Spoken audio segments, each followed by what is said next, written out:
જય ભીમ, જય ભારત. મિત્રો, હું તમારો દોસ્ત નિખિલ ચૌહાણ આજે એક ખાસ વાત કરવા આપની વચ્ચે ઉપસ્થિત થયો છું કે અનુસૂચિત જાતિ સમાજ અને ખાસ કરીને બહુજન સમાજ, જેમાં એસસી એસટી અને ઓબીસીના જે આજથી 2,500 વર્ષ પહેલાં, આમ તો જોઈ તો 100 વર્ષ આપણે પાછળ જઈએ ને તો જ ખ્યાલ આવે કે આપણી દયની સ્થિતિ કેવી હતી.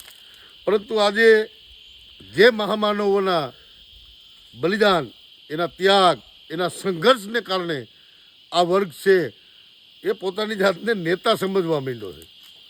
એમાં બની બેઠેલા નેતા આગેવાનો જે એની ભૂમિકાઓ, જે એની જે ફરજો છે એ ફરજો ક્યાંક ને ક્યાંક વિસરાઈ રહ્યો છે. મારે એ લોકોને કહેવું છે કે નેતા છે ને એ શૂન્યમાંથી સર્જન થાય ને એક નેતા છે ને એ હજારો નેતા પેદા કરે. એટલે નેતા હતા ડૉક્ટર બાબા સાહેબ આંબેડકર, અને જો બીજા નેતા હતા એ માનનીય કાંશીરામ સાહેબ હતા. કારણ કે એને એક ચપ્પલ સીવનાર મોચી એને ઊભો કરી અને એમ કીધું કે તારી જગ્યા અહીંયા નહીં, પાર્લામેન્ટમાં છે. તારું કામ આ નહીં, પણ તારું કામ છે તારા સમાજના હક અધિકાર માટે લડવું, એને હક અધિકાર અપાવો.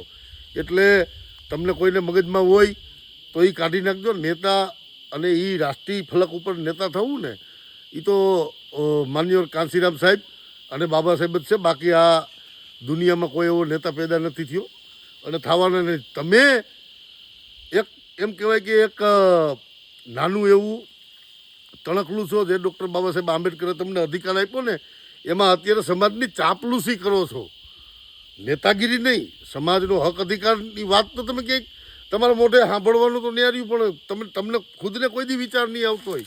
પરંતુ મારા બાપના બલિદાને તમને આ એક મોકો આપ્યો છે, તમને વ્યક્તિગત સ્વતંત્ર થવાનો. એટલે તમારી જાતને નેતા ના સમજતા, તમે અભિનેતામાં હાલો એમ નથી. કારણ કે દોગલાઈની એક હદ હોય છે. કારણ કે જેને આપણે રોટલો આપ્યો હોય ને એ રોટલાના આપણે વફાદાર રહેવું જોઈએ, નહીં કે ગદ્દારી કરવી જોઈએ. તમે અત્યારે તમારી વ્યક્તિગત સ્વાર્થ હાટું જે પણ કાર્ય કરી રહ્યા છો એ તમને મુબારક, પણ આવનારી પેઢીનું શું થશે એ જરાક નજર કરો. માટે તમામ યુવાનો દોસ્તોને હું વિનંતી કરું છું કે ફૂલે આંબેડકરી વિચારધારાને ઓળખો અને વાંચન કરો અને સત્ય શું છે ને એ સ્વીકારો. કોઈ નેતા, અભિનેતા, નેતુડી ફેતુડી કોઈના પ્રભાવમાં આવી અને એની પાછળ દોટ મૂકવાની જરૂર નથી. એટલે સમજો, વિચારો, તર્ક કરો અને વાંચન કરો. જય ભીમ, જય ભારત.